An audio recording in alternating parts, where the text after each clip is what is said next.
American College, to the college executive leadership team, CAAFP sponsors, and all the American College and CAAFP staff, volunteers, all the financial institutions, especially Penn Mutual, this session's sponsor, I say thank you so much. Thank you for making the CAAFP possible. And I got to put my heart on a platter for Deborah Glenn, American College VP and Chief Human Resources Officer, AKA my sister friend. Thank you, girl, for inviting me, for holding my hand, for all your love and help. And another special shout out goes to my fellow academic activist and CAAFP speaker, Dr. Pamela Jolly, who I honored in my book and has inspired and informed me for over a decade since I took my famous stand to buy Black and buy Black only for a whole year. And last but not least, lots of love and thanks to all you financial freedom fighters for being here as we celebrate and activate the bold and brilliant 4 Steps Forward Empowerment Plan. So let's go. Publishers Weekly, in reviewing my book, called this issue, the lack of support of Black businesses and the rapid exit of dollars from Black communities, a dynamite subject, and my family's experiment historic and effective. And the Library Journal said my book successfully illuminates the roadblocks faced by Black business owners and the racial divide that continues to persist in the US economy. They also said that it will appeal to students of sociology and economics, as well as all those looking for inspiration to affect positive change in their communities. That means you. Alfred Edmond, editor of Black Enterprise, said, the Andersons' economic odyssey is nothing short of heroic. And Kathy Hughes, owner of the Radio One, TV One, Urban One empire, said of our year and my book, thank God for this level of commitment to our Black community.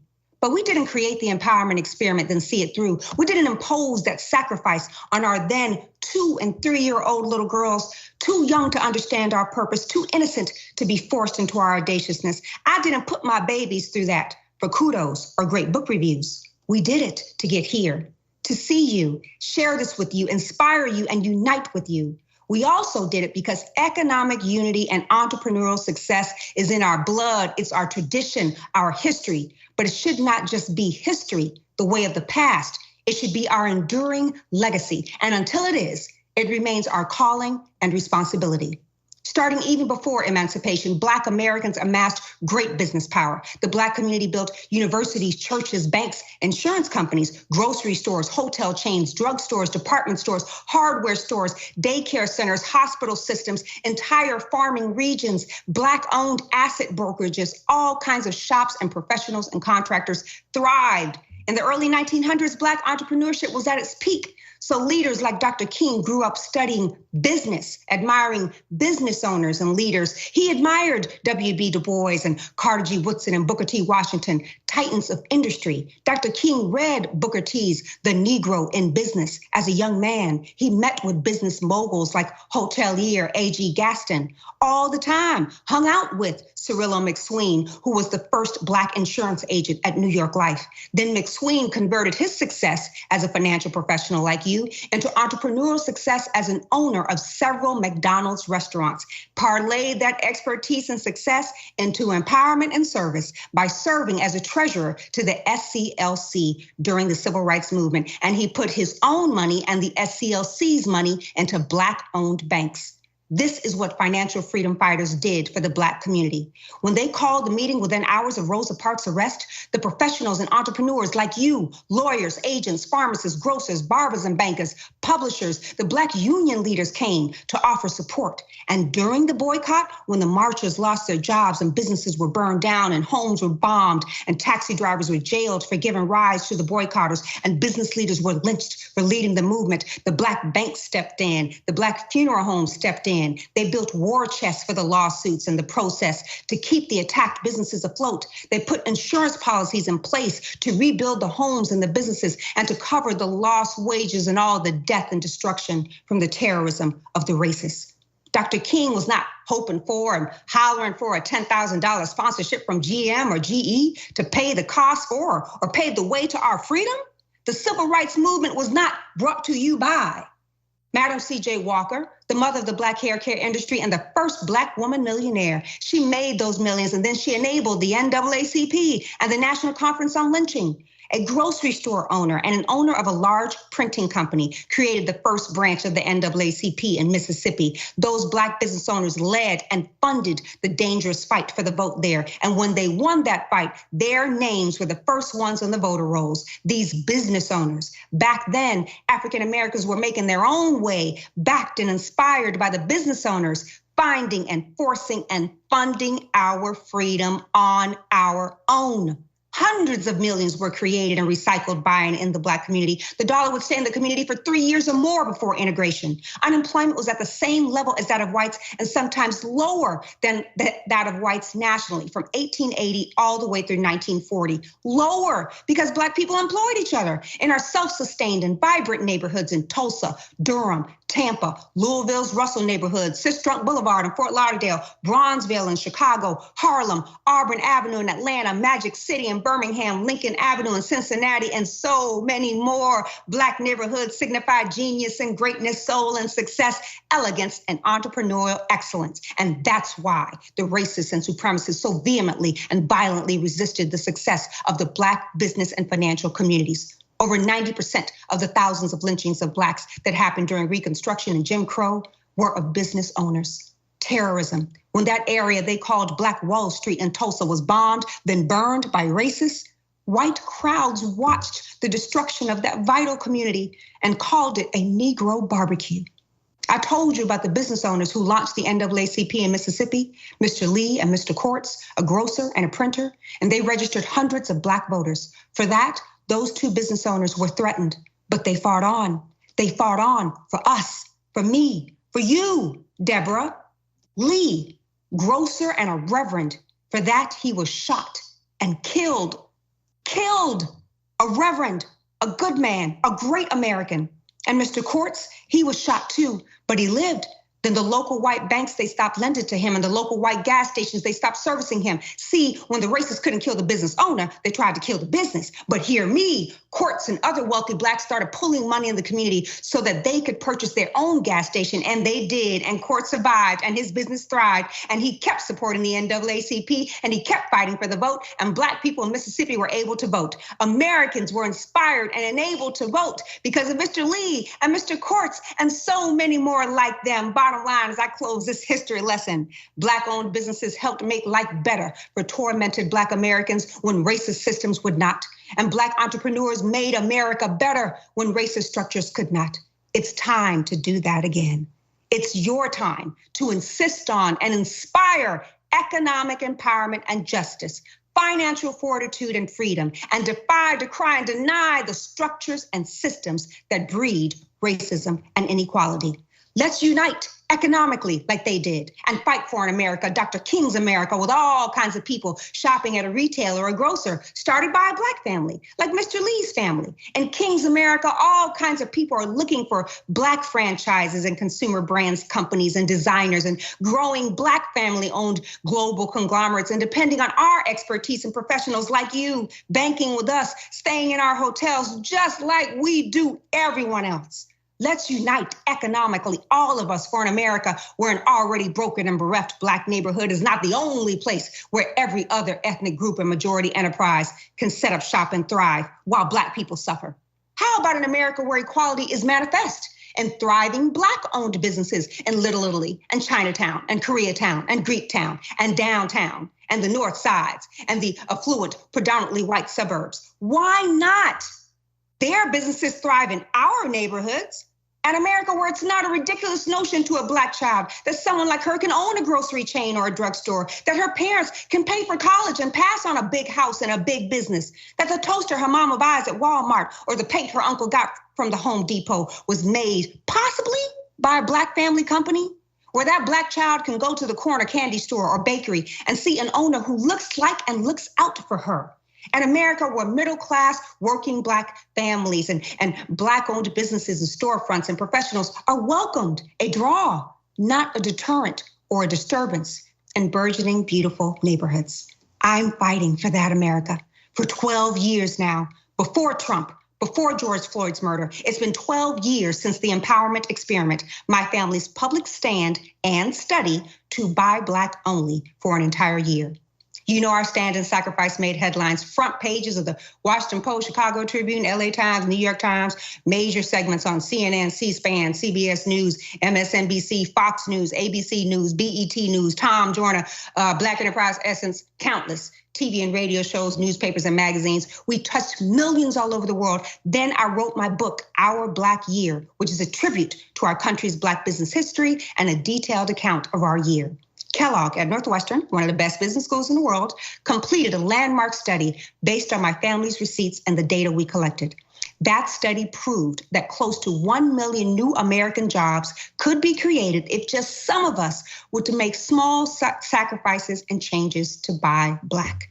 Here are a few more highlights from the empowerment experiment. We spent or otherwise invested a little over $94,000 that year with Black businesses that we would not have otherwise. Over 90% of our spending went back into underserved, predominantly Black areas. We went without. We are disappointed by the number of markets and industries where African Americans still suffer from a complete lack of representation. We are disheartened by our own people's lack of pride and solidarity. Our hearts ache seeing up close what my people, Black people, have to go through in these retail and food deserts. Can't get a fresh piece of fish or a banana? Forced to settle for inferior goods and service, extortionate prices, and enduring disrespect from shop owners who don't look like and won't live in the community, but come to the community every day. Remove the padlock from the steel gates in the bars and take Black money through that slit in the bulletproof glass. And then at the end of the day, they put that steel door back down, they put that padlock back on, and then they drive home to their suburbs and enclaves to build up their local tax bases and school systems and retirement portfolios and send their kids to college and buy their dream homes and vacations with poor Black people's hard-earned wealth. It was hurtful and fearful being called a racist, a Nazi, and the other N-word, getting death threats and hate mail. It still hurts my heart when I think about what I put my baby girls through, begging me, mama, for fruit and toys, going to school crying with the shoes too tight and belly poking out of their shirts and coming home crying because they were teased, all because it took 5 months to find one Black-owned shop offering toddler clothing and shoes. I made my babies eat gas station food like old putrid bologna and overpriced, oversugared, I guess it was cereal, for dinner because the one Black-owned grocery store we could find closed 4 months before we finished our year. All those businesses we sought and supported that we loved and lived off of, the ones you read about in my book, not just the grocery store, they're all gone. And then 1 month after we finished our Black year, my mother died in my arms, losing a hard-fought battle with pancreatic cancer. My immigrant mother, a Cuban farm girl who never made it to high school, but was wise enough to teach me that despite what our Cuban peers in Florida told us, our being from Cuba didn't make us not Black or less Black. That just meant that my slave ancestors were dropped off a little earlier. That was my Mima. And Mima was sick and dying the whole year. And I know she suffered longer than she would have just to see her only American-born child, her only daughter, fulfill this pledge to our Black community and our great country. Yes, we lost so much that year, but we learned so much too. And that's really significant because before that year, John and I thought we had it all and that we knew it all. My husband, John, is from Detroit. He left to get his undergraduate degree in economics from Harvard, minored in Latin. Then my courageous and gorgeous nerd got his MBA in economics and entrepreneurial finance at Kellogg. He's a certified financial planner now, like some of you, personally and professionally using his smarts and solidarity and success and spend to support his family, leave an empowerment legacy, and lift up his community, like you. I grew up in Miami, in an underserved area called Liberty City, and then I went to college at Emory in Atlanta, where I was blessed to serve as an aide to our recently passed on civil rights hero, John Lewis. Congressman John Lewis. After Atlanta, I headed to Chicago for graduate school, just like John did, but I went to the University of Chicago, not Northwestern, for my MBA and my law degree, and was able to serve with and learn from another civil rights hero, then law professor and community organizer, Barack Obama, turned 44th president of the United States of America. And we fell in love while we were both in graduate school. Now that's John and I, not the president and I. Found great companies, found great jobs at big companies, bought a home in a pricey suburb, had our own 2 beautiful daughters, and were living out our fancy fairy tale life. We supported the community, sort of.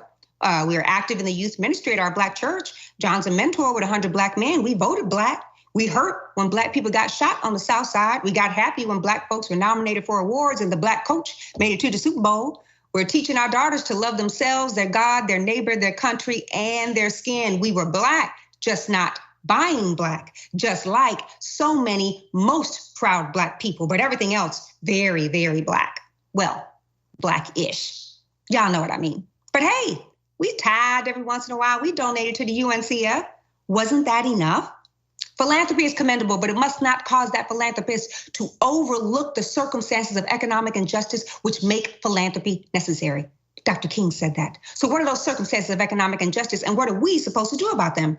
In Asian American communities, a dollar circulates among the banks and retailers and professionals for 28 days before it goes outside. Our Jewish friends keep their dollar for 19 to 21 days. And that's why these groups have the lowest unemployment and incarceration rates and the highest household incomes and educational achievement. In the Black community, the dollar lives for 6 hours. Used to be 3 years or more. 6 hours now. 6 hours. This is why the Black community suffers and is so far behind. This is why racial disharmony and racist systems and structures grow. These are the circumstances of economic injustice that our King told us we cannot overlook. But in the late 1960s, right around Dr. King's death, we did start to overlook. That's when their hatred of our ascendants was ultimately matched by our hunger for acceptance. King saw this. He started to fear that our civil rights victories might come at the expense of our economic ones.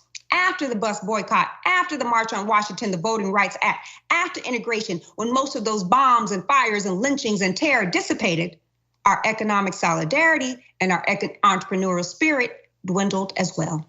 He saw this. He saw that we were losing the economic fight and our economic might. In a public address, his famous mountaintop speech that he delivered the day before they killed him, he pivoted to talk about financial and economic empowerment. He spoke of our collective buying power and urged an economic withdrawal from businesses discriminating against Black employees and mistreating Black customers. But not just that, King specifically fought for Black-owned businesses. You have to know that, not just for the right to go to segregated white-owned businesses. King said, we've got to strengthen Black institutions. I call upon you to take your money out of the banks downtown and deposit your money into Tri-State Bank, a Black-owned bank. We want a bank-in movement in Memphis. We're just telling you to follow what we're doing. Put your money there.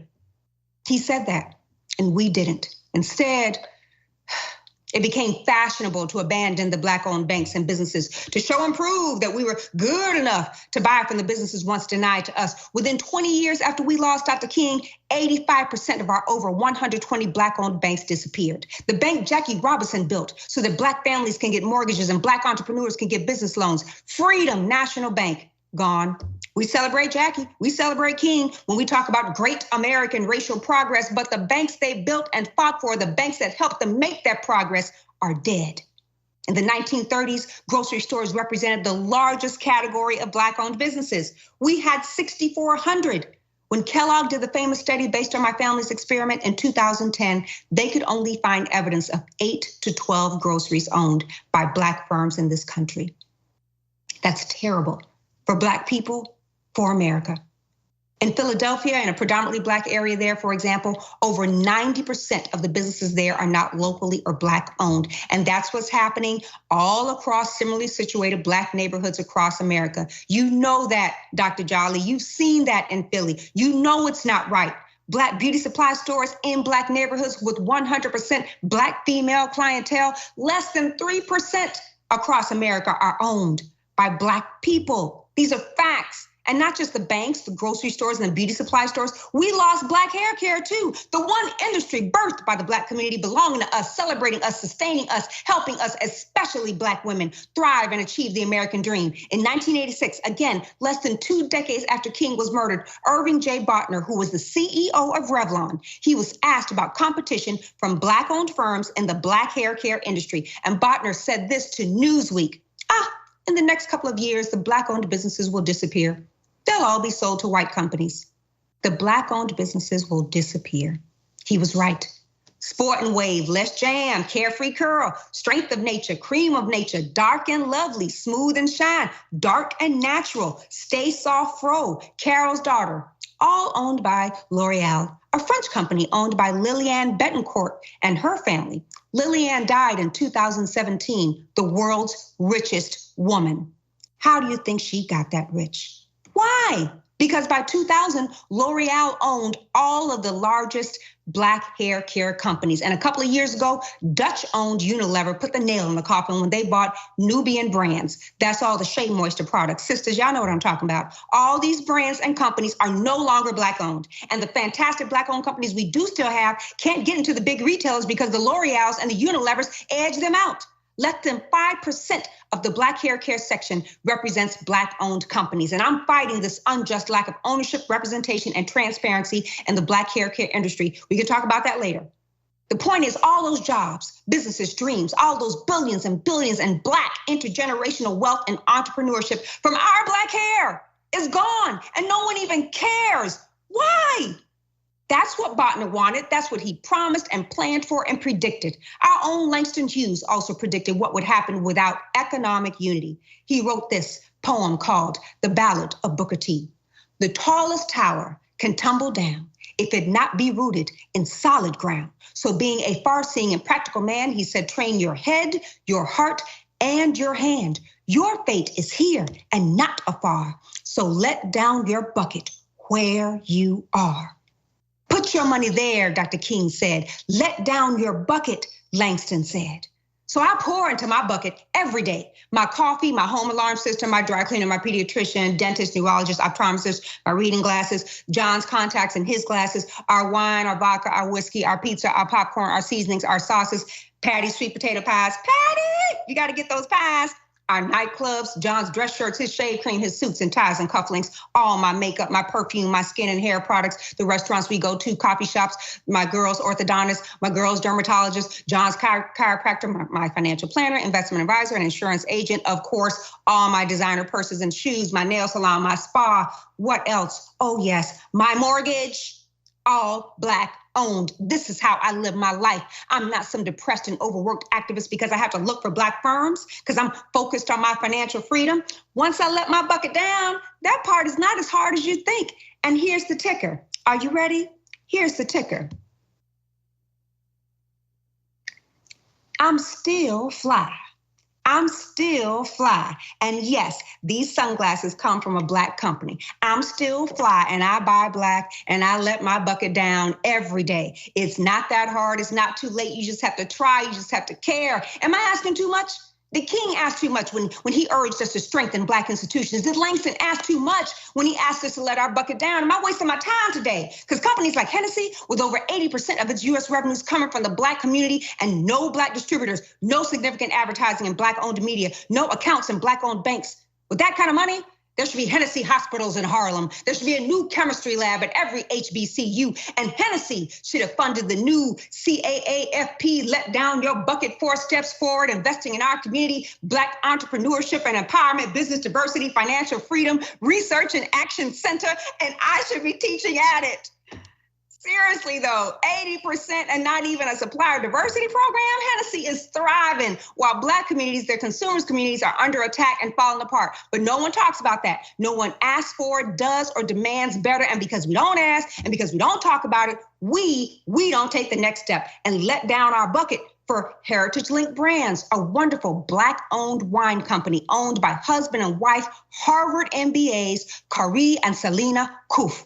Heritage, my wine company, is the largest company in the wine industry to trade and sell Africa's Black-made wines. One of those winemakers is House of Mandela, led by the women of the Mandela family, Makasiwi and Tukwini, respectively the daughter and granddaughter of Nelson Mandela. Another heritage favorite of mine is called Bukatrabe, and I drink a lot of Bukatrabe. A lot of Bukatrabe. Not every day, just during the week, because on the weekend, I end a long week in the movement with a little whiskey. Uncle Nearest whiskey, award-winning, owned by a Black family, run by a Black woman, beautiful, brilliant sister, Dawn Weaver, who named her premium whiskey company after the slave and master distiller known back then as Nearest. This slave named Nearest is credited for teaching a young Jack Daniels the craft of whiskey making.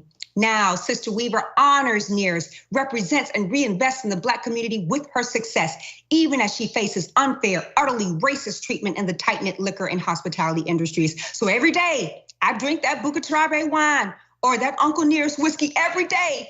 I make that sacrifice because ain't nothing Maggie Anderson won't do for the movement, for my people. So if I have to drink that mimosa or that Manhattan, I will do that for my people. Now, I'm not sure I can get you to march like I march, let down your bucket and be fly like me, but can I get somebody to have a drink with me? Come on, y'all.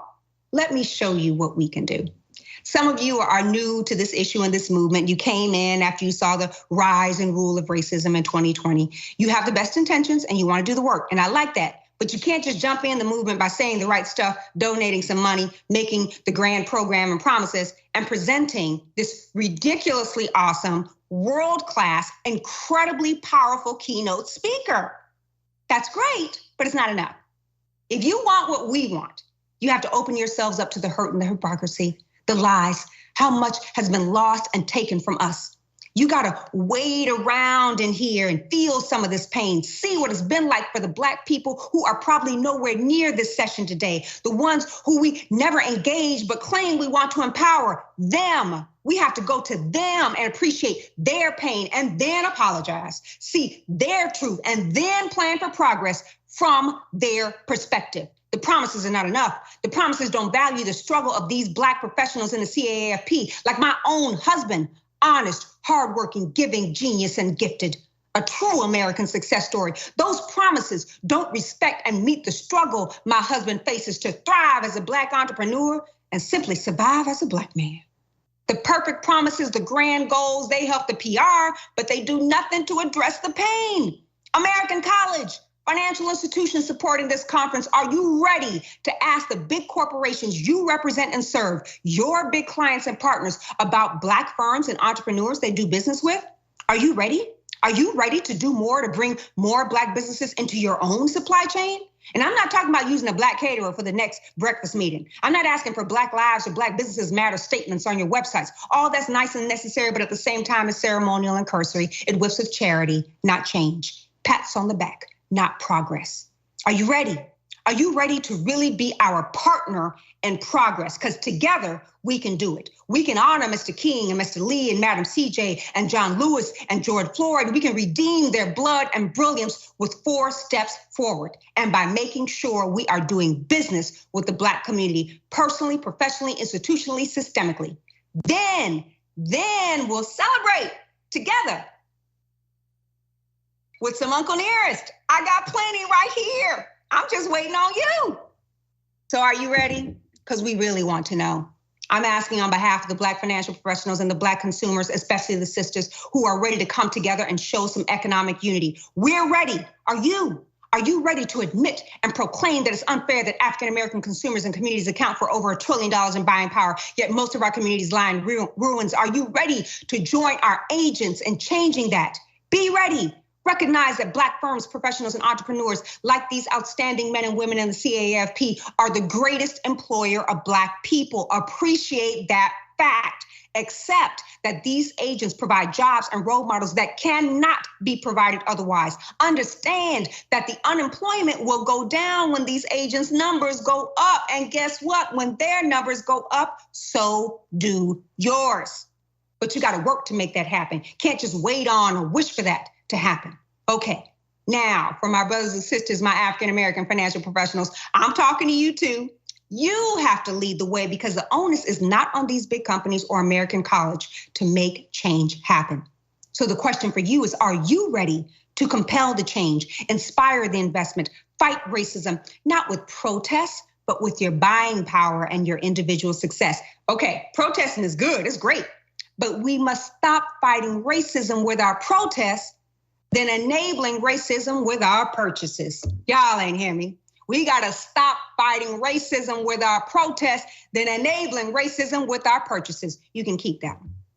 I'm asking you to choose to sacrifice, to leave the easy and empty life, to show public, consistent economic unity. Will that be your legacy, CAAFP? We gotta do it. We have to start that bank-in movement that Dr. King asked for. We got to join our Black chambers, subscribe to and advertise in our Black press, buy all our hair and beauty products from Black-owned companies, proactively seek Black professionals, accountants, doctors, contractors from our community, vacation and host events in Black-owned hotels, visit local Black businesses in Black neighborhoods at least 4 times a month, seek, demand, and buy Black-made products at the big retailers on the shelves and online. Ask our companies, our sponsors, our allies, not just for money, but for greater engagement of our Black entrepreneurs and institutions. We can do it. We got to do it. Then we have a movement. So let me close with this testimony, then I'm done. 6 years ago, I was on tour with New York Life. A couple tour stops in, I found out I'm sick. And it turns out the doctors say I've been sick for a while, but the symptoms had only showed up right when we started this tour to get Black families to collectively purchase $50 billion in life insurance and support Black-owned banks and press and local stores. I was doing that. I was pushing forward when I learned I'm sick. I have a rare adult onset muscular dystrophy. I was getting weaker and weaker. It happened so fast. By the end of the summer of 2015, I couldn't drive. I couldn't get out of bed. I couldn't use the bathroom by myself. I was too weak to be a good mother, wife, daughter to my dad. Definitely too weak to live up to my calling to lead an economic empowerment revolution. But my friend, Eugene Mitchell, former New York Life executive and the author of 7 Untold Rules for Black Empowerment and Legacy, get that book now. Eugene begged me not to give up. He even asked me to speak at an event that New York Life was sponsoring. I was sad and I was scared. I was worried about people looking at me and pitying me. My condition had worsened and I could barely get out of a chair. I had been running 3 miles a day 6 months before that speech, and the doctors had just damned me to a wheelchair and likely an early death. Right when my dreams started to come true for this movement, right when my life's calling had become crystal clear, right when my little babies were becoming little ladies, everything I'd ever worked for was crumbling and crashing in front of me. I can't even stand up, and I was supposed to talk about taking a stand. I was so weak, but I was supposed to talk about being strong. But I did, and it was amazing. So amazing that one of the success stories I shared about a wonderful Black-owned, job-creating, stereotype-negating paper company out of Birmingham called South Coast Paper is now New York Life's paper company. Yes. But here's another important part of the story. Stay with me, I'm almost done. After they helped me off the stage, everyone jumped out of their seats. The audience just surrounded me, hugging me and holding me, crying for me. All these successful strangers, all races, because they saw I was a freedom fighter, but I was sick and I didn't look like I was gonna make it through the year, but they didn't ignore that or overlook it. They came to help me and encourage me and lift me up because I was too weak to stand on my own. And look at me now, CAAFP family. Really, I'm telling you the truth. A few days after that event, I got off my meds, and for these few years since, without medication, with every city, every event, every business or organization or church or corporate partner or school I work with, I get stronger. Every time I'm out there with y'all, I come home stronger. It's been happening 6 years now, healing. So I believe, even as COVID brings so much death and distress, even as we have lost so much as a community and country, I still believe like King did, because I've peered over the mountaintop too. And when I was able to stand up again and stand up tall, I could see over the mountaintop into the promised land. So I know when we stand up together, Deborah, as women, as sisters, as united, undeniable believers in King's dream, as committed partners, as diversity soldiers, seeking, supporting these vital Black businesses, as financial freedom fighters, not overlooking the circumstances of economic injustice, investing in equality and empowerment, we can not only see over the mountaintop, we move mountains. We make miracles. Do you believe me? Do you believe? Do you believe I've been healed in this movement by uniting with professionals like you? I was so weak. I was weak, but now I'm strong. You make me strong. Every day I use that strength. Every day I'm wiping the sweat of Sojourner. Every day I'm holding out the outstretched hand of Harriet. I'm bathed in the blood of Medgar. I'm marching over that bridge in Selma with you, John Lewis, right now. With Mima's blood still pumping in my veins, I am strong. I believe. Do you? If you believe in our Black year and the empowerment experiment, if you believe I'm strong, even though they said I'm weak, if you believe that of these unsung Black-owned businesses and neighborhoods, that they are still strong, even though they say they are weak, if you believe that of yourselves and your practices, that you are strong, If you believe there is no social justice without economic justice, if you are serious about 4 steps forward, then you need to do something. You need to stand up. Stand up, American college. Stand up, African American financial professionals. Show me your strength. I've shown you mine. Give me some healing today, because if they tell me I can no longer stand if this disease comes back, I need to know that each and every one of you as financial freedom fighters will keep asking the questions, keep demanding better, keep doing better, speaking out, keep giving, working, uniting, believing, keep letting your bucket down so this tall tower will never tumble down. Thank you. I love you. Thank you so much. I'm Maggie Anderson. Hello, everyone.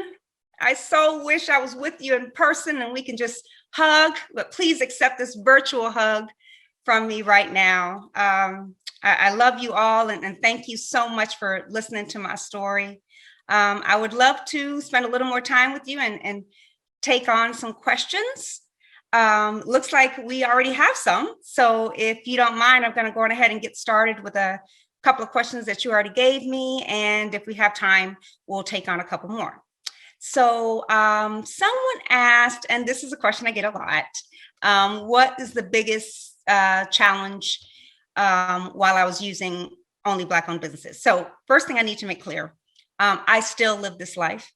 It wasn't a diet. It's not something I did for a year to get my Black card and then I stopped. We're not doing it under a microscope, and not every penny we spend goes back into the community, but most of it does. But the hardest thing to find, and it's still the case, was Black-owned grocery stores. It's such a shame. So we have like a small little mini mart in Chicago now. It's not really a full service grocery store. I working with a young lady who had a mobile grocery, and she got some actual government funding and corporate sponsorship, and she's converting that mobile grocery into a full-size grocery, and it's not too far from my home, so I'm really excited about that. But that would be the one Black-owned grocery store in all of Chicagoland, the second largest Black metropolitan area in America. So that's terrible. Lots of people know this, and lots of folks have tried and failed to build Black-owned grocery stores, but that's something that we need to have on the top of our list. The second hardest part about buying Black, not just the hardest thing to find, is really dealing with the lackluster response from my own. When I tell people about what I do and what I fight for, what I did with the empowerment experiment, the excitement, the energy comes from my white friends, my mainstream clients. Black folks, they challenge me all the time. Well, I tried to do that, but it's like, yeah, really? Did you try? Really? You went to a Black-owned deli maybe 4 years ago and you never went back. And folks saying, I want to do that, but I can't. There's no Black businesses in my community. And I know that they haven't looked. So many people say to me, well, there's no Black-owned dry cleaners. Really? Have you looked? So that kind of frustration is really, honestly, the worst part of this movement. It's not the racism. It's not the threats that I still get. It's not finding stuff. It's really that, just this overwhelming sadness I feel because I can't get my folks, especially Black folks, to really get excited about this. So that's the answer to that question. I have another question here. Oh, this is another one I get a lot. Do you think there are any misconceptions about Black-owned businesses, and how can we get the word out and change people's minds? This is huge for me. This was one of the main goals of the empowerment experiment. We wanted to change those misconceptions. We wanted to defy those negative stereotypes. So the way we thought the best way to do that would be would be to go out and support Black-owned businesses. We are, I mean, you listen to our credentials. We are highly educated, middle class, own 2 homes, own 2 cars, vacation nicely, family. So we can afford things. We have discriminating tastes. We like nice things.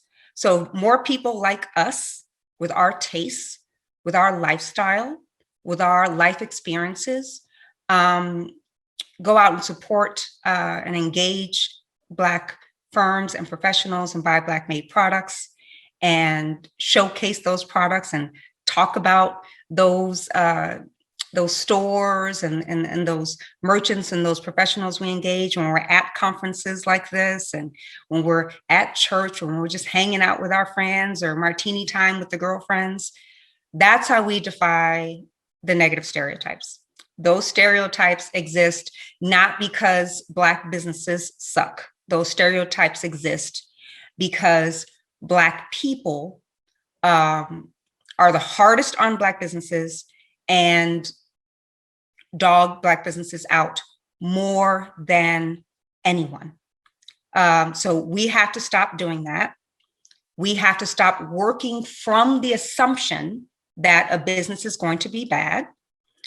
None of the businesses I allow into my life are bad at all. That includes my bank, my dog walker, my lawn service provider, the guys who come out and treat our grass, the man who owns the company for my alarm system at home, the folks who service us when we need things, like my garage door is broken. I called my guy who I always call to help me. He's awesome. None of those folks are bad. My dry cleaner is just ridiculous. I mean, there's not a stain that he can't conquer. And he's always on time, and his prices are great. And he's right down the street. There's just none of them are bad. And what I do when I'm out with you guys, hanging out or at a meeting or whatever, is I make sure every chance I get, I brag on what I either have on or what business I just engaged 2 hours ago, because I buy Black every day. And then you guys have the duty, the opportunity to go out and use that business and then tell your friends the same thing. So that's how we stop negative stereotypes. We stop saying bad things about Black businesses. And if I do have a bad experience, while I may challenge the owner or the company, or send them a private bad review, I don't do that in public. We got to tone that down. Even if we do have a bad experience, even if there is someone who gives us bad service, and that happens with every group, we can't ascribe that to the color of their skin, and we can't do that publicly. We got to tone that down. You can't be in public dogging out Black-owned businesses. Just don't do that. That's my advice there. I got one more question. I know I'm cutting short on time. I'll try to keep this one short. We want to talk about growing Black banks in our communities, especially with their lending capacity.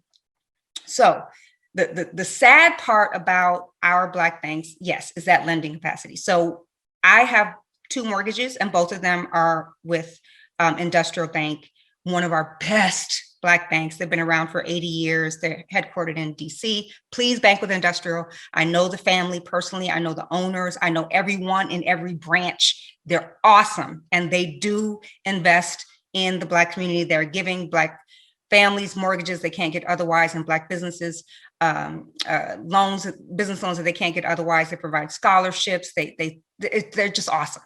But when I got my mortgage with them, found out later that they were, to fund the mortgage, they also they partnered with a mainstream bank.